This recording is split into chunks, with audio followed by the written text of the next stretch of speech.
This channel does not promote any violent, harmful, or illegal activities. All content provided by this channel is meant for an educational purpose only. SIR ইস্যুতে সরগরম CEO office চত্বর ছবি একবার দেখুন। ভিতরে বিশেষ পর্যবেক্ষকের সঙ্গে বৈঠক শুভেন্দু অধিকারীর, আর বাইরে তৃণমূলপন্থী বিএলওদের বিক্ষোভ। একই সঙ্গে আমরা 5টা ছবি আপনাদেরকে দেখাচ্ছি, 5টা ছবি। আর এই মুহূর্তে আমরা যে খবর পাচ্ছি, শুভেন্দু অধিকারী যখন ভেতরে রয়েছেন, বিজেপি বিধায়করা যখন ভেতরে আছেন, তখন বাইরে নতুন করে উত্তেজনা। ঠিক কি করছে? সুমন লাইভে রয়েছে স্পট থেকে। সুমন,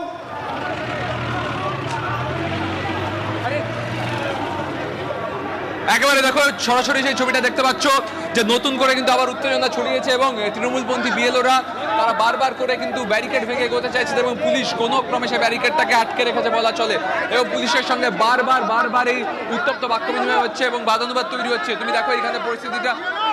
আপনারা এখন কি দাবি করছেন? আমরা চাই আমাদের যে সহকর্মীরা মারা গেছে তাদের ক্ষতিপূরণ আমরা চাই এবং সময়টা বাড়াতে হবে আরো। শুভেন্দু অধিকারী আসতে আপনারা বিক্ষোভ দেখাচ্ছেন? শুভেন্দু অধিকারী বলে নয়, এটা আমাদের বিক্ষোভ সূচি। আমাদের যিনি কনভেনার ফার্স্ট ডে যখন গিয়েছিলেন তাদের সিও সাহেবের 5 মিনিটের সময় পাইনি। আজকে শুভেন্দু ঢুকেছে, হাইরাস করে ঢুকিয়ে দিল।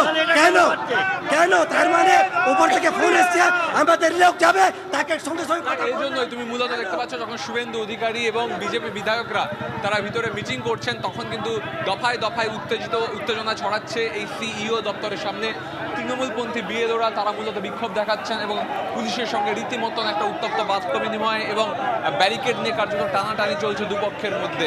শুভেন্দু অধিকারী তিনি নির্বাচন কমিশনের এই দপ্তরে ঢোকার সঙ্গে সঙ্গে কিন্তু বিক্ষোভের আঁচ বাড়ে এবং তিনি ভিতরে ঢুকে বেশ কিছু অভিযোগ দায়ের করেছেন, বেশ কিছু অভিযোগের কথা বলেছেন।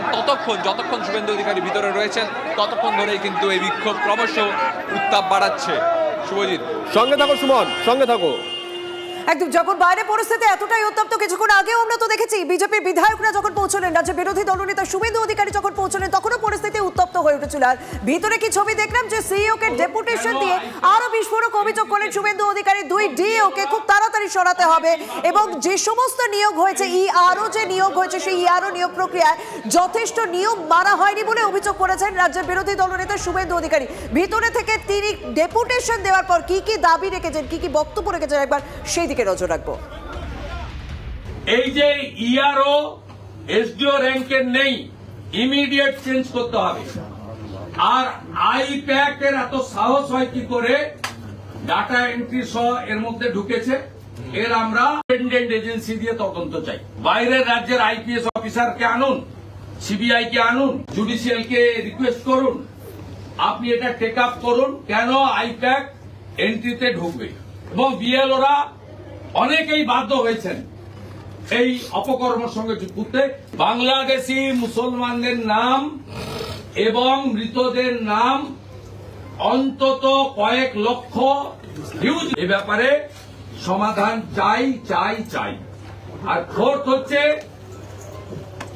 যেভাবে অবৈধভাবে এই অফিসের সামনে মাইক বাজিয়ে বিনা অনুমোদনে সিও অফিসে আসার ক্ষেত্রে রাজনৈতিক দলের প্রতিনিধিদের বাধা দেওয়া হচ্ছে, পরিবেশ হচ্ছে, এই পুলিশের বিরুদ্ধে ব্যবস্থা নিতে হবে এবং ইফ নেসেসারি অবজারভার বিএলও এবং আপনার অফিসকে সিএপিএফ এর দ্বারা প্রোটেকশন দিতে হবে, যাতে সমস্ত ইস্যুতে আমরা আপনার কাছে বলি।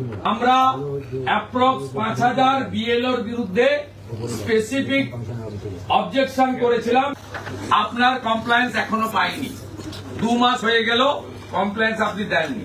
রিটিন কমপ্লায়েন্স এবং রিপোর্ট রিটার্ন আপনার কাছ থেকে দাবি করছি। ডেপুটেশন দেওয়ার আগে ঠিক কি কি অভিযোগ তাদের সেটা স্পষ্ট শুনলেন আপনারা। আমার সঙ্গে রয়েছেন তৃণমূল কংগ্রেস নেতা অরূপ চক্রবর্তী। অরূপ দা, শুভেন্দুর প্রত্যেকটা অভিযোগ আপনারা শুনলেন, আপনাদের কি বক্তব্য?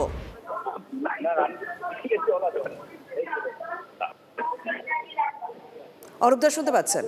হ্যাঁ, আপনি প্রত্যেকটা অভিযোগ শুনলেন শুভেন্দু অধিকারীর। আইপ্যাককে ডেটা এন্ট্রিতে ব্যবহার করা হয়েছে, জোর করে বাংলাদেশি মুসলিমদের নাম রাখতে বাধ্য করা হয়েছে, এরকম একগুচ্ছ অভিযোগ তিনি জানালেন আজকে সিইও দপ্তরে। আপনাদের কি প্রতিক্রিয়া? ওই ফেরতবাদ শুভেন্দু অধিকারীকে আগে জবাব দিতে হবে। আজকে বিএলওরা যখন ঘেরাও করেছে, যেই বিএলওদের শুভেন্দু অধিকারী হুমকি দিয়েছিলেন, এই বিএলওদের শুভেন্দু অধিকারী বলেছিল যে এরপর এফআইআর করা হবে, বিহারের মতো অবস্থা করা হবে, তখন সেই বিএলওরা যখন আজকে কার্যত ঘেরাও করেছে অসহায় শুভেন্দু অধিকারী, তখন কথা প্রসঙ্গ ঘোরানোর জন্য এই ধরনের অবান্তর প্রশ্নের অবতারণা করেছেন। আজকে পশ্চিমবঙ্গের ক্ষেত্রে যদি বিএলওর মৃত্যু হয়, সেটা যদি তৃণমূলের অপরাধ হয়, আজকেই ভিডিও ভাইরাল হয়েছে উত্তরপ্রদেশের বিএলও লাইভ সুইসাইড করেছে, গুজরাটের বিএলওরা আত্মহত্যা করছে, রাজস্থানের বিএলওরা আত্মহত্যা করছে। সারা ভারতবর্ষে এত মানুষের মৃত্যু হচ্ছে, আর ওই জল্লাদের উল্লাস মঞ্চের মধ্য দিয়ে শুভেন্দু অধিকারী দেই নৃত্য করবে আর বাংলার মানুষ সহ্য করবে? প্রতিটা প্রশ্নের আজকে বিএলওরা যখন ওকে পাল্টা প্রশ্ন করেছে, তার কোনো উত্তর দিতে পারেনি, লুকিয়ে নির্বাচন কমিশনের ঘরে গিয়ে আশ্রয় নিয়েছিল।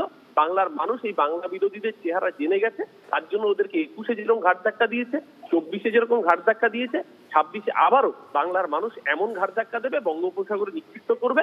এসআইআর যদি করে, বিজেপির ওপর এসআইআর করবে, সেটা বুঝতে পেরেছে বলেই এখন অবান্তর প্রসঙ্গের অবতারণা করবে। ধন্যবাদ। আমরা কথা বললাম তৃণমূল কংগ্রেস মুখপাত্র অরূপ চক্রবর্তীর সঙ্গে। আমরা তো সিইও দপ্তরের বাইরের পরিস্থিতি আপনাদের সামনে তুলে ধরেছে, কিন্তু ভিতরের অবস্থা কি? রাজ্য বিরোধী দলনেতার নেতৃত্বে 7 জন বিজেপি বিধায়ক তারা গেলেন, তারা ডেপুটেশন দিলেন। এখন কি অবস্থা সেখানে জানাবেন আমার সহকর্মী শ্রাবন্তী সঙ্গে রয়েছেন। শ্রাবন্তী, কি অবস্থা? এখনো কি শুভেন্দু অধিকারী তারা রয়েছেন? কি কথাবার্তা হচ্ছে, কি অবস্থা সেখানে?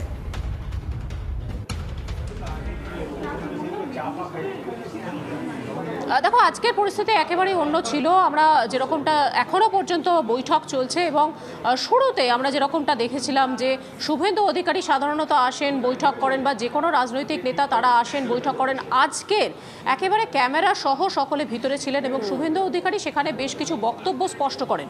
বাইরে যে বিক্ষোভের ছবিটা আমরা দেখছি, সেই বিক্ষোভের কথা তিনি উল্লেখ করেন। তার বক্তব্য, যখন কোনো রাজনৈতিক নেতৃত্ব তারা আসছেন ডেপুটেশন দিতে, তাদের নিরাপত্তা কোথায়? যারা সিইও এখানে কাজ করছেন, আধিকারিকরা রয়েছেন, তাদের নিরাপত্তা কোথায়? অবিলম্বে সিআরপিএফ দেওয়া হোক। আপাতত বৈঠক চলছে। একই সঙ্গে আজকের আরেকবার মনে করিয়ে দেওয়া হয়েছে শুভেন্দু অধিকারীর পক্ষ থেকে 5000 বিএলওর বিরুদ্ধে তার অভিযোগ রয়েছে। এখনো পর্যন্ত সিইও মনোজ আগরওয়াল সে বিষয়ে কোনো ধরনের পদক্ষেপ নেয়নি। এমনকি 1 কোটিরও বেশি, 1,75,00,000-রও বেশি মানুষ রয়েছেন যাদের সঠিকভাবে নাম ওঠেনি, তাই অডিটের প্রয়োজন রয়েছে। যেহেতু ইসিআই গোটা বিষয়টা এখানে সিইও দফতরের হাতে ছেড়ে দিয়েছে, এবং সেক্ষেত্রে সিইও সর্বা এই বিষয়ের দায়িত্ব নিতে, তাই তাকেই এই ব্যাপারে নির্ধারণ করতে হবে। বৈঠক এখনো চলছে, প্রায় আধ ঘন্টা হয়ে গেল বৈঠক। একদম শেষ বৈঠক থেকে আর কি নতুন বিষয় উঠে আসে সেদিকে তুমি নজর রাখো। আপাতত তোমাকে ধন্যবাদ শ্রাবন্তী।